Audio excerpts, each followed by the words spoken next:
যাদেরকে দুনিয়াতে নাজিল করেছেন অর্থাৎ দুনিয়ার বুকে সৃষ্টি করে পাঠায় দিয়েছেন তাদেরকে জান্নাত দিবে। এরকম ইচ্ছা করে আল্লাহ তাআলা দুনিয়ার বুকে যাদেরকে পাঠাইছেন এদেরকে আমার আল্লাহ তাআলা দুনিয়ার বুকে বেশি বেশি কষ্ট দিয়ে পরীক্ষা করেন।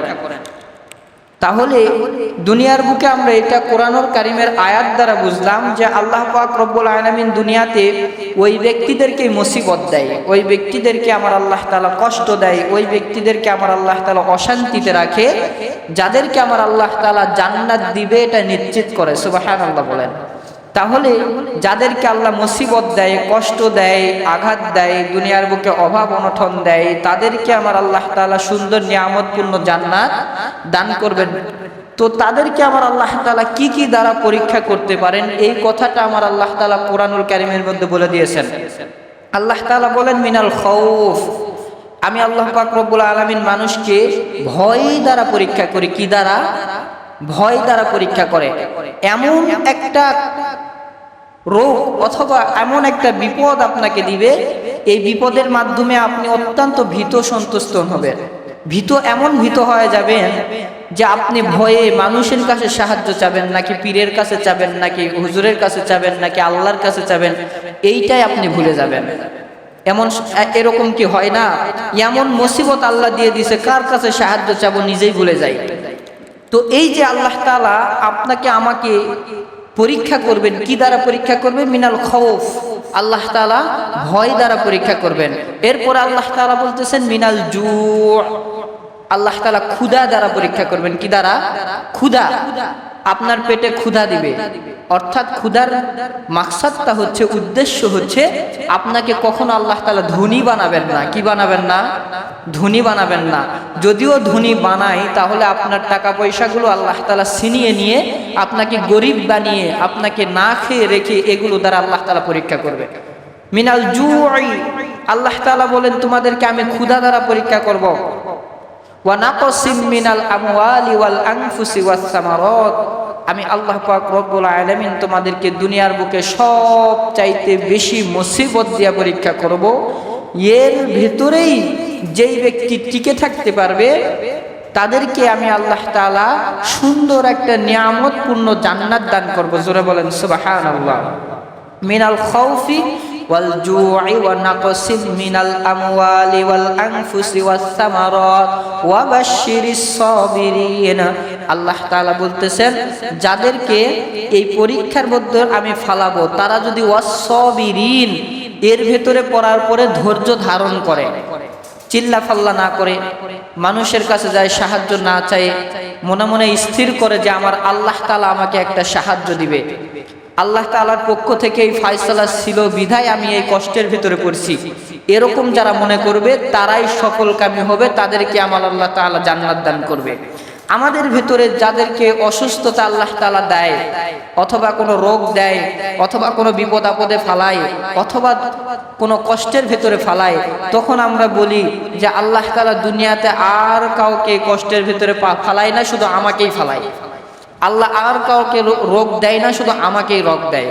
কিছু কিছু মানুষ তো এমনও আছে যারা বলে তুই সারাদিন মসজিদের কোনায় যায় নামাজ পড়স, মসজিদে যায় সেজদা দিয়ে বসে থাকিস, আর আমি একদিনও মসজিদে যাই না, কোনোদিন নামাজও করি না, রোজাও করি না, কিন্তু দেখ আমার টাকা পয়সার অভাব নেই, আমার জমি জিরাতের অভাব নাই, আমার শরীরের ভেতরে কোনোদিন রোগ নাই, অসুখ নাই, কোনো কিছু নাই, আর তুই প্রত্যেক দিন 5 ওয়াক্ত নামাজ পড়িস, রোজা রাখিস, জিকির আজকার করিস, তারপরও তোর শরীর থেকে রোগই ফুরায় না, অসুস্থতাই ফুরায় না। তোর শরীরের ভেতরে অসুস্থতা আছে, বাড়িতে টাকা পয়সা নাই, তোর বিবি না খায় আছে, তোর বাচ্চা না খায় আছে। যারা ধনী ব্যক্তি এরা এরকম ভাবে অনেকেই বলে না? তাহলে তুই নামাজ পড়ে কি হলো? তুই নামাজ পড়িস তারপরও তুই কষ্টের ভেতরে আসিস, আর আমি কোনোদিন মসজিদেই যাই না, আমি কোনোদিন নামাজই পড়ি না, আল্লাহর নামই নেই না, তারপরও আমি তোদের চাইতে সব চাইতে বেশি সুখে শান্তিতে আছি, এরকম অনেক মানুষ বলে না? তো এদের উত্তরটা হচ্ছে আল্লাহ তাআলা কোরআন দ্বারা উত্তর দিচ্ছেন। কি দ্বারা? কোরআন দ্বারা। আল্লাহ তাআলা বলেন সানাস্তাদরিজুহুম মিন হাইসু লা ইয়ালামুন, আল্লাহ তাআলা বলেন যারা এই সমস্ত কথা বলে যে আমি আল্লাহর ইবাদত করা বাদ দিয়েই সুখে শান্তিতে আছি, তাদের জন্য আল্লাহ তাআলা বলে সানাস্তাদিরিজুহুম মিন হাইসু লা ইয়ালামুন, তোমাদেরকে দুনিয়াতে আমি ছেড়ে দিয়েছি, তুমি দুনিয়াতে খাইবা, দুনিয়াতে ঘুরে বেড়াইবা, টাকা পয়সা রোজগার করবা, নিজে ধনী হয়ে গরিবদেরকে তিরস্কার করবা, এইটা তোমার অভ্যাস, এইটা তোমার শরীরের ভেতরে শয়তানে ভর করেছে। আর আমি আল্লাহ তাআলা বলে দিলাম সানাস্তাদিরিজুহুম মিন হাইসু লা ইয়ালামুন, যে যেটাই করো না কেন আমি আল্লাহর সামনে এসে তোমাকে জবাবদিহিতা করতেই হবে। এই যে সম্পদ, টাকা পয়সা, বিল্ডিং বানায় ফেলাইছি, 10 লাখ টাকা, 20 লাখ টাকা, 1 কোটি টাকা ব্যাংকের ভিতরে রাখছি, এই টাকাটা সরকার থেকে অনেক সময় যদি আপনার টাকার ভেতরে সন্দেহ হয়, তাহলে বাড়িতে কিন্তু আপনি কেমনে কামাই করলেন, কোথা থেকে কামাই করলেন, কি পদ্ধতিতে কামাই করলেন চেক করার জন্য আসে কি আসে না? আসে। এসে দলিল দেখে আপনার টাকা পয়সা ইনকাম করার সোর্স, আপনি কিভাবে ইনকাম করলেন এত টাকা, আপনি ব্যাংকে 1 কোটি টাকা রাখছেন, আপনি এত জমি জিরাত করলেন, কিভাবে করলেন? সরকার থেকে লোক এসে আপনাকে পরীক্ষা করে যে আপনি অসৎ পথে কামাই করতেছেন নাকি সৎ পথে কামাই করতেছেন। তো আল্লাহ তাআলা বলে এই দুনিয়াতে যেরকম গোয়েন্দা বাহিনী তোমাদের টাকা পয়সা দেখার জন্য যায় কিভাবে রোজগার করতেছো, কিয়ামতের ময়দানে আমি আল্লাহ তাআলার গোয়েন্দা বাহিনী তোমার সামনে যায় বলবে যে দুনিয়াতে এত টাকা পয়সা আমার আল্লাহ তোমাকে দিল, এই টাকাগুলো তুমি কোন রাস্তায় ব্যয় করেছো? একটা হচ্ছে ডান পথ আর একটা হচ্ছে বাম পথ, একটা হিজবুল্লাহ, একটা হিজবুশ শয়তান। হিজবুল্লাহ আল্লাহর দল, হিজবুশ শয়তান শয়তানের দল। তুমি হিজবুল্লাহ আল্লাহর দলে খরচ করছো নাকি হিজবুশ শয়তান শয়তানের দলে খরচ করছো? আজকে উত্তর দাও। তোমার প্রত্যেকটা একটা টাকার হিসাব নিয়ে তারপরে তুমি জান্নাতে যাবা নাকি জাহান্নামে যাবা ফাইসালা হবে। এখন আপনার আমার কোটি টাকা ব্যাংক ব্যালেন্স বিভিন্ন কিছু আমি বানায় ফেলাইছি, বিল্ডিং বানায় ফেলাইছি, এই সমস্ত টাকা পয়সার যখন হিসাব চাওয়া হবে আপনি আমি তখন হা করে চায় থাকবো, কারণ 10 টাকা কোথায় খরচ করি এরই তো হিসাব নাই। আবার যদি খরচ করি চিন্তা ভাবনা করে, বউ বলে কিপটা, সন্তান বলে আমার আব্বা কিপটা, এলাকাবাসী বলে কৃপণ, টাকা পয়সাই খরচ করে না। কিন্তু আল্লাহ তাআলা আপনাকে টাকা পয়সা হিসাব করে খরচ করতে বলেছে যে 10টা টাকা তুমি খরচ করতেছো কোন রাস্তায় খরচ করতেছো, জরুরতে খরচ করতেছো নাকি জরুরত ছাড়া হুদাই খরচ করতেছো, এর হিসাব আল্লাহ তাআলার কাছে আপনাকে আমাকে দিতে হবে। মসজিদ মাদ্রাসা থেকে আপনার কাছে হাত পাতার জন্য যায়, আপনার পকেট থেকে 10 টাকা বাহির হয় না। আর গ্রামের ভেতরে বিশাল একটা অনুষ্ঠান করা হবে, মেয়ে নর্তকী নিয়ে আসা হবে, নাচানাচি করা হবে, 10,000 টাকা করে বাজেট ধরছে। 10,000 টাকা কেন, 15,000 দিচ্ছি, সামনের সিটটা আমার জন্য থুস। এই হিসাবগুলোকে আপনারা আমার দিতে হবে না? মাহফিলে টাকা বের হয় না, ফকির মিসকিন আসে হাত পাতে সরে যা, লাথি মেরে ফকির মিসকিনকে তাড়ায় দেন, 10টা টাকা পকেট থেকে বাইর হয় না। অথচ বিড়ি খাওয়ার জন্য 20 টাকা, 30 টাকা, 40 টাকা, দিনে 100 টাকা কেউ বিড়ি খাইয়ে শেষ করে ফেলাইছে। যারা গাঁজা খায় তাদের তো হিসাবই নাই, যারা নেশা করে তাদের তো হিসাবই নাই, সংসার পর্যন্ত বিক্রি করে খায় শেষ করে দিল। তে মনে করতেছেন কি আল্লাহর নিয়ামত এগুলো নয়? টাকা সম্পদ এটা আল্লাহ তাআলার নিয়ামত।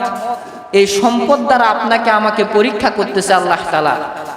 আল্লাহ তাআলা বলেছেন মিনাল খাউফি ওয়াল জু'i ওয়া নাকসিম মিনাল আমওয়ালি ওয়াল আনফুসি ওয়াস সামারাত ওয়া বাশশিরিস সাবিরিন। ক্ষুধা দিয়ে আমার আল্লাহ তাআলা পরীক্ষা করবেন, ভয় দ্বারা আমার আল্লাহ তাআলা পরীক্ষা করবেন, সম্পদ দিয়ে এই সম্পদগুলো আপনার কাছ থেকে ছিনিয়ে নিয়ে আল্লাহ তাআলা পরীক্ষা করবেন। আর যারা এই পরীক্ষাগুলোর ভিতরে পাশ করবে অর্থাৎ ওয়াস সাবিরিন ধৈর্য ধারণ করবে, তারাই আল্লাহ তাআলার জান্নাতের ভিতরে থাকবে। সবার জন্য জান্নাত নয়। তো জান্নাত পাইতে হলে আপনাকে আমাকে সম্পদগুলো আমরা কোন রাস্তায় ব্যয় করতেছি? শুক্রবারে খালি পকেটে মসজিদে আসেন, কিন্তু বাজারে কোনোদিন 10 টাকা পকেটে না নিয়ে গেছেন এরকম কোনো মানুষ মনে হয় পাওয়া যাবে না। বৃদ্ধ হয়ে গেল, সন্তান থেকে বিড়ি খাওয়ার 10 টাকা চায় নিয়ে ওই বাজারে যায়, অথচ আল্লাহর ঘর মসজিদে আসে 10টা টাকা জুমার দিন নিয়ে পকেটে করে আসে না যে আল্লাহর ঘর মসজিদে দেওয়া লাগবে। যদিও আসে, ওই যে 1 সপ্তাহ ধরে যে টাকাটা চালাইতে পারতেছে না, এই দোকান সেই দোকান দিচ্ছে, ফেরত দিচ্ছে, টাকাটা নিচ্ছে না, বলছে এই টাকাটা তো কোথাও চালাইতে পারতেছি না, এটা মসজিদে দিয়ে দেই, কুমটিরা ফেলে দিবে, না হলে চালাবে, এই পকেটে করে নিয়ে আসছে। আনে মসজিদে দেয়, কৌটা খুঁজে প্রত্যেক জুমার দিন পাওয়া যায় 10 টাকা 20 টাকা 50 টাকা এরকম, এমন টাকা দিছে এগুলো চলার মতো নাই, ফেলে দিতে হবে। এই টাকা দেওয়ার চাইতে তো আপনি খালি পকেটে আসাটাই উত্তম ছিল। এই সম্পদ আল্লাহ তাআলা বলছেন ওয়া আমওয়ালি ওয়াল আনফুসি ওয়াস সামারাত, আল্লাহ তাআলা সম্পদ দিয়ে আপনাকে আমাকে পরীক্ষা করবে। দেখেন আমাদের ভিতরে অনেককে সম্পদ দিয়েছে, অনেককে দেয় নাই, অনেকেই গরিব আছি, অনেকেই ধনী আছি। আমরা যারা গরিব আছি আল্লাহ তাআলা গরিবদেরকে অন্য পদ্ধতিতে পরীক্ষা করবে, অর্থাৎ ক্ষুধা দ্বারা পরীক্ষা করবে। কি দ্বারা? ক্ষুধা। এমন ক্ষুধা দিয়ে দিছে 10 দিন 20 দিন বাড়িতে খাবার নাই। এখন আল্লাহ তাআলা দেখবে আমার বান্দাটা এই কষ্টের ভিতরে আমি আল্লাহকে ভুলে যাই কি যায় না, এইটা আল্লাহ তাআলা পরীক্ষা করবে। আপনি এখন আল্লাহকে রাজি খুশি করার উদ্দেশ্যে নামাজ পড়তেছেন, তাহাজ্জুদ করে দোয়া করতেছেন, আল্লাহ আমার টাকা পয়সা নাই, একটু টাকার ব্যবস্থা করে দেন, এই বিভিন্ন দোয়া করতেছেন, আল্লাহ তাআলা খুশি হবে। আর আল্লাহর কাছে দোয়া করা ছাড়া বিভিন্ন অসৎ পথে কামাই শুরু করে দিলেন, সুদের টাকা, এরপরে বিভিন্ন মদ, এরপরে নেশা জাতীয় জিনিসগুলো বিক্রি করে এগুলো টাকা, বিভিন্ন ব্যবসা হারাম পথে করে আপনি টাকা উপার্জন করতেছেন, এগুলো হারাম পন্থা। যারা এগুলো করবে তারা বিনা হিসাবে জাহান্নামে চলে যাবে। আর যারা সৎ পথে কামাই করবে তারা পরীক্ষায় 100-র ভিতরে 100 নাম্বার পাবে। যদি 100-র ভিতরে 100 নাম্বার না পায়, 95 85 নাম্বার পালেও পরীক্ষায় পাস হয় না, ফেল হয়। জোরে বলেন, 85 70 50 60 পাইলে কি আপনি পরীক্ষায় ফেল হন? না, পাস হন, কিন্তু গোল্ডেন পান নাই, এ প্লাস পান নাই, কিন্তু পরীক্ষায় আপনি পাস করেছেন। তো আপনি সম্পদ আল্লাহ রাস্তায় ব্যয় করতে না পারলেও বেশিরভাগ চেষ্টা করছেন আল্লাহ রাস্তায় ব্যয় করা। 100% নাম্বার না পাইলেও 80% 90% নাম্বার পাবে। এটাতেও আমার আল্লাহ তাআলা খুশি হয়ে আপনাকে আমাকে সুন্দর নিয়ামতপূর্ণ জান্নাত দান করবে। কিন্তু 33-এর নিচে যদি পান তাহলে পরীক্ষায় পাস না ফেল? 33-এর নিচে পাইলে আপনি পরীক্ষায় ফেল, আপনার কোনো পরীক্ষাতে উত্তীর্ণ হওয়ার কোনো সুযোগ নাই, কোনো পুরস্কার পাওয়ার কোনো সুযোগ নাই। এই জন্য 33-এর উপরে পাওয়ার চেষ্টা করতে হবে। তো যেটা আমি বলতেছিলাম, আল্লাহ তাআলা আমাদেরকে বিভিন্ন কিছু দ্বারা পরীক্ষা করবেন। কি রকম পরীক্ষা করবেন? আল্লাহ তাআলা কোরআনুল কারীমের ভিতরে বলার পরে বলতেছেন সানাস্তাদরিজুহুম মিন হাইসু লা ইয়ালামুন। আল্লাহ রাব্বুল আলামিন পবিত্র কোরআনুল কারীমে সুন্দর করে জানায় দিচ্ছেন, দুনিয়ার মানুষ তোমরা শুনে রাখো, আমি আল্লাহ পাক রব্বুল আলামিন তোমাদেরকে জানায় দিলাম সানাস্তাদরিজুহুম মিন হাইসু লা ইয়ালামুন। দুনিয়ার বুকে যে আল্লাহর বান্দারা একমাত্র আল্লাহ তাআলার রাস্তায় টাকা পয়সাগুলো ব্যয় করবে, যার জীবনের ভিতরে আবার আল্লাহ তাআলা কষ্ট দিবে, অশান্তি দিবে, দুঃখ কষ্ট দিবে, এরপরেও যে ব্যক্তিরা ধৈর্য ধারণ করে থাকবে, আমার আল্লাহ তাআলা বলে ওই ব্যক্তিকে আমি আল্লাহ তাআলা সুন্দর একটা জান্নাত দিয়ে দেব। জোরে বলেন সুবহানাল্লাহ। মুসলমান ভাইরা